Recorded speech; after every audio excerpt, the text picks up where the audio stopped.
Alright, the recapping is done, as well as checking the resistors. So, next up I want to flip the chassis down and go through this resistance check chart. Basically, you clip one end of an ohmmeter to the chassis, which is ground, and then go through each pin on each tube socket and check for the indicated resistance.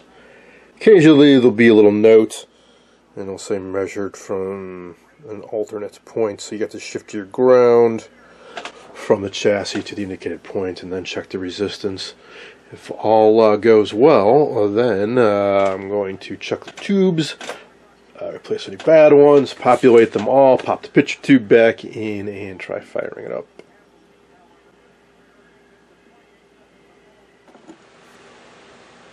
So far the tubes have been testing pretty good. In particular, all of the 12 series, the 12 AX7, AU7, and AT7s all test excellent, as do the 5V4s, and these are the hardest ones, or most expensive ones to replace.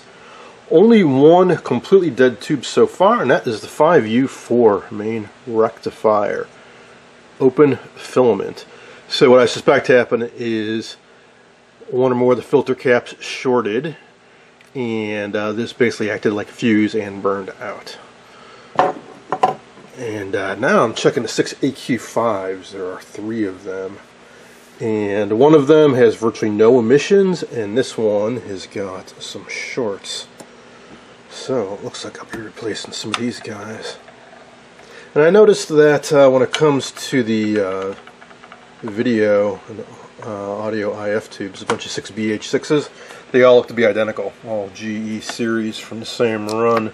So either these, I guess these are all the originals, they were all replaced at once. I just hope they're all good.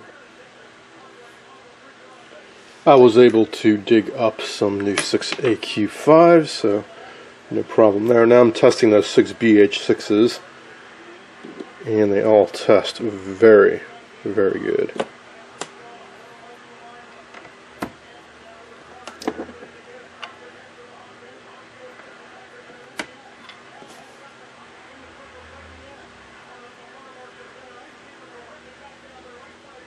The 6AC7 tube does have some leakage. It just crept into the edge of the red, but it has really good emissions, so I'm going to give it a try.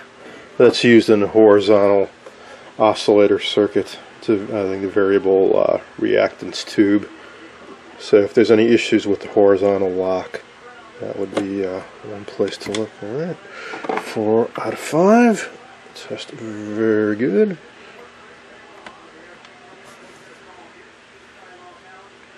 That just leaves 2 6AL5s, a 6AT6, and a 6BJ6 to test.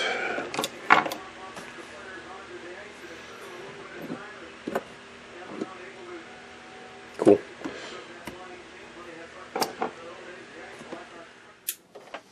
Okay, I've got all the tubes back in their sockets. Plugging it in.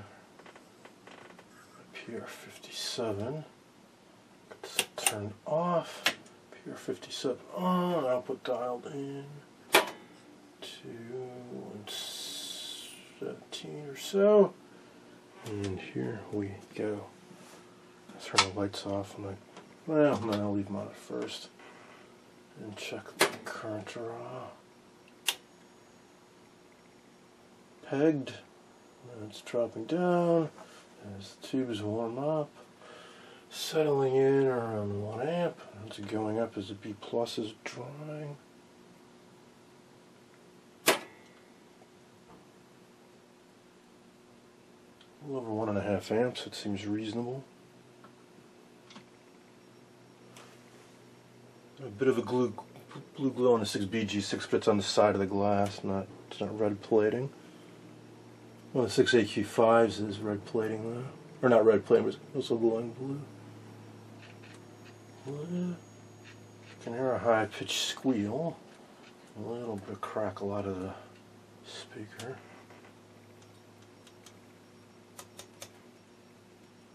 Ooh, horizontal output tubes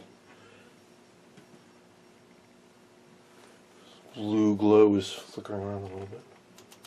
What changed is I changed the station and no glow on the CRT. Wow. Could have been worse. It's just a tone control. Oh yeah, this TV actually has a tone control. That's also making it crackle out of the speaker. So on a positive, nothing's blown up.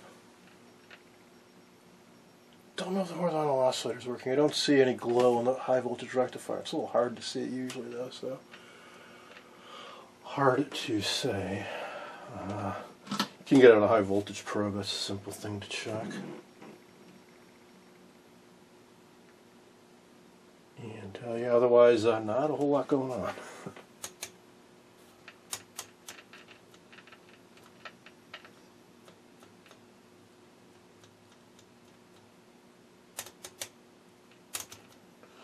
I had a feeling this one wouldn't be quite so easy. It's a pretty complicated set. With the protective cover off the high voltage area, it's very easy to test because the high voltage door nut cap is readily accessible. So I'm going to put my probe down in there. And hey, what do you know? We've got about 7,000 volts. A little low, but should be plenty enough to produce an image. So let's see. There's brightness. Hope if you turn the brightness up a little. How about that? Cool.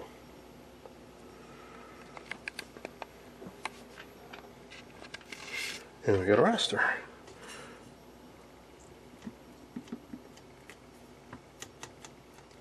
Tuner's not doing much of anything now.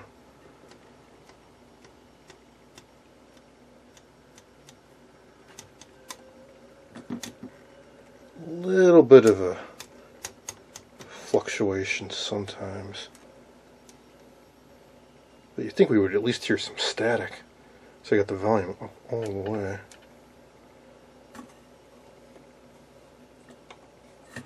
Let's see, this is contrast. Crank that up all the way. Let's see, focus control. Yeah, cool. Focus control works.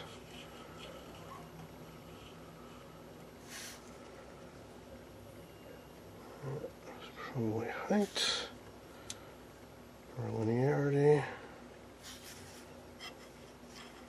It's vertical centering, I think.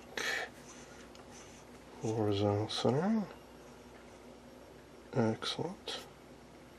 Yeah, looks like some. There's almost some video coming through there. Wiggle some tubes and some connections and see if it makes a difference. Well, I wiggled and poked and prodded and just haven't had any luck, so I think this is going to require a further investigation. Seems to me the easiest thing to do would be to start injecting signals towards the front and move my way back. I mean, by front I mean like at the video amp and then work my way back through the IF stages and so on. Since I don't have both sound and video actually though, pretty good indication that the problem is somewhere towards the tuner, because this is a split carrier set, so the sound is picked off right after what they call the input IF tube. So the problem's got to be somewhere from either on that input IF tube or the tuner. So that is what I will start investigating. I saw something kind of odd looking when I examined the tuner from the underside, so I decided to just go ahead and take it out, which is actually fairly easy to do. And it seemed pretty clear that somebody had done this before, because the wires were very easy to unsolder, and the wires were a little melted and looked kind of like somebody had been tinkering with it. So I took it out, and this is the only thing I could finally get in here. Look, what I thought I saw was a cracked resistor, with a chunk missing out of it.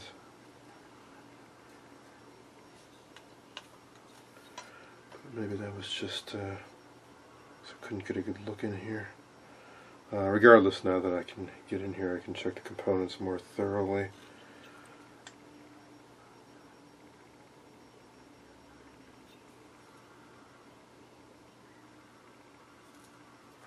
Resistance checks I made were okay, but, oh yeah, there it is. Yeah, check that out. That part just like gone, just a big chunk of material just blown out of it. Looks like it was a resistor, like maybe like I see yellow, violet, so 47. It might have been a capacitor. Like see this one next to it. These are actually ceramic capacitors. Oops. There we go. So I think it might have been another one of those. And that sure doesn't look right to me. So I'll delve into parts list and the schematic for the tuner and see if I can figure out what the heck that's supposed to be. So I can take a quick look now. So it appears to be a 68 picofarad cap there. Let's see if I can find on the schematic and see what is supposed to be connected to it. Well, I found it in the schematic alright. And the one adjacent to it. So that is actually not 47 picofarad, that is 0.47 picofarad. And yeah, it sure looks like it's blown apart to me, so I'm going to have to figure out what to replace that with. See what kind of modern components are equivalent to that. Now, that is a very, very small capacitor. These originals, the parts list doesn't say anything, it just says 0.7 picofarad. There's no type of material or part number or anything like that. So I think these were ceramic, but I'm really not sure.